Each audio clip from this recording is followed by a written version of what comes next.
ગારિયાધારના Navagam road સ્થિત સરકારી ગોડાઉનમાં ઘઉં ખરીદીની પ્રક્રિયા દરમિયાન ખેડૂતો પાસેથી ઘઉં પાસ કરવાના નામે રોકડ રકમની ઉઘરાણી કરવામાં આવતી હોવાનું સામે આવ્યું હતું.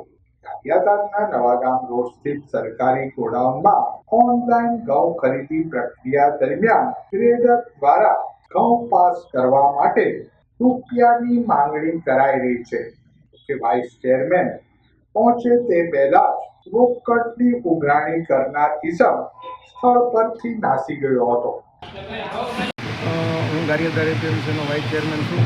આ ઘટનાની જાણ અમારા સાથી માર્કેટયાર્ડના સદસ્ય વલ્લભભાઈ બોજાણીને જાણ થતાં મને સ્થળ ઉપર મને કે જવું પડશે, ખેડૂતના પૈસા લેશે, આવા ખેડૂતને લૂંટ કરે ને પૈસા લે આપણી માટે વ્યાજબી ન કહેવાય. એટલે તરત જ તે વાતને ગંભીરતા લઈને 10 જ મિનિટની અંદર અમે અહીંયા આવી અને ખેડૂતને પૂછતા ખેડૂતે પૂરા કોન્ફિડન્સ સાથે સાક્ષીની સાથે કીધું કે મારી આગળ પૈસા લીધા છે. કે અમારા અહીંયા પહોંચતા તરત જ ગ્રેડર છે એ સેન્ટર છોડીને ભાગી ગયો અને ગ્રેડરને ફોન કર્યો કે અહીં આવ્યા પૈસા લીધા. એવી જ રીતે એક બીજા ગામના વાઘાણી એક ભાઈ છે એને કીધું મારી આગળ પૈસા લીધા. તો અમે ગ્રેડરને અને ઉપર કક્ષાએ રજૂઆત કરી કે ગ્રેડરને અહીં બોલાવો અને આની માથે જે કાંઈ લીગલ કાર્યવાહી થતી હોય તાત્કાલિક ધોરણે કરો. આવી અમે રજૂઆત કરેલ છે અને એની માથે લીગલ કાર્યવાહી થાય તેવા અમારા પ્રયત્નો. મારું નામ સંજયભાઈ બાલાભાઈ ચાવડા. હું એક જાગૃત નાગરિક તરીકે, એક ખેડૂત તરીકે હું અહીંયા ઘઉં લઈને આવ્યો હતો સવારની અંદર. કાલે કઈ જગ્યાએ ઘઉં લઈને આવ્યો? અહીંયા ગારિયાધાર ગોડાઉનમાં ઘઉં લઈને આવ્યો. પછી હું એ સાહેબ મને જોયું મારા ઘઉં તે કે તમારે પહેલાં સીટી જોઈ કે તમારે આયસરમાં નહીં લાવવાનું, ખેડૂતને કે ટ્રેક્ટર લાવવાની વ્યવસ્થા કરવી પડે. મેં કે સાહેબ મારી પાસે ટ્રેક્ટર છે નહીં તો લાવવું છે એમાં. તો કે તમારા ઘઉં રિજેક્ટ, તમારે અંદર કાંકરા છે, ઘઉંમાં કાંકરા છે. પછી કે તમારા ઘઉં પાયેલા હતા, પાયેલા બે પાણ વધી ગયા છે અને ઘઉં ફૂટેલા હતા. ફૂટેલા હોય એટલે તો રિજેક્ટ થઈ જાય છે. તો તમારા ઘઉં 7,120 રૂપિયા થાય, 5,000 રૂપિયા આપો. મારી પાસે 4500 રૂપિયા લીધા.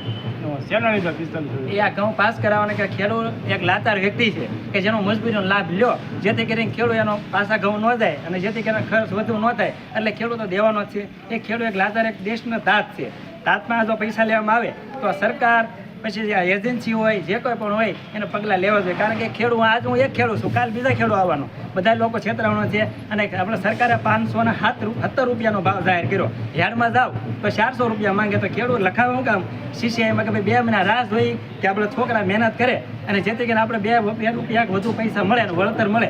એના માટે ખેડૂત ઓનલાઈન શરૂ કર્યું. ઓનલાઈનનો લાભ લઈને આ લોકો ગેરલાભ લેશે ખેડૂતનો કે પૈસા આપો. ખેડૂત પૈસા ન આપે તો કે ઘરે લીધો તો એનું ભાડું, એની મહેનત, એની મજૂરી કોણ દે? તેને હિસાબે મેં મારા કાકાને ફોન કર્યો, તેને કીધું કે તું પૈસા દઈ દે જેથી કરીને આપણે પાછા ન લાવવા પડે. હવે ટ્રકનું ભાડું 2500 રૂપિયા થાય. કેટલા પૈસા કેટલા આપ્યા? 4500 રૂપિયા. અને પૈસા પછી તમારા ઘઉં પછી મારા ઘઉં જે વજનમાં લીધા ધોખાવાનું ચાલુ કર્યું. મારું નામ ભગવાનભાઈ વલ્લભભાઈ વાઘાણી, ગારિયાધાર. મારી પાસે 2000 લીધા માંગ્યા હતા. શેના લીધા? પછી આ પાસ કરાવવાના. પૈસા ન આપો તો પાસ નહીં કરો. હવે તો નો થાય ને અને 2 દિવસ હેરાન થાય.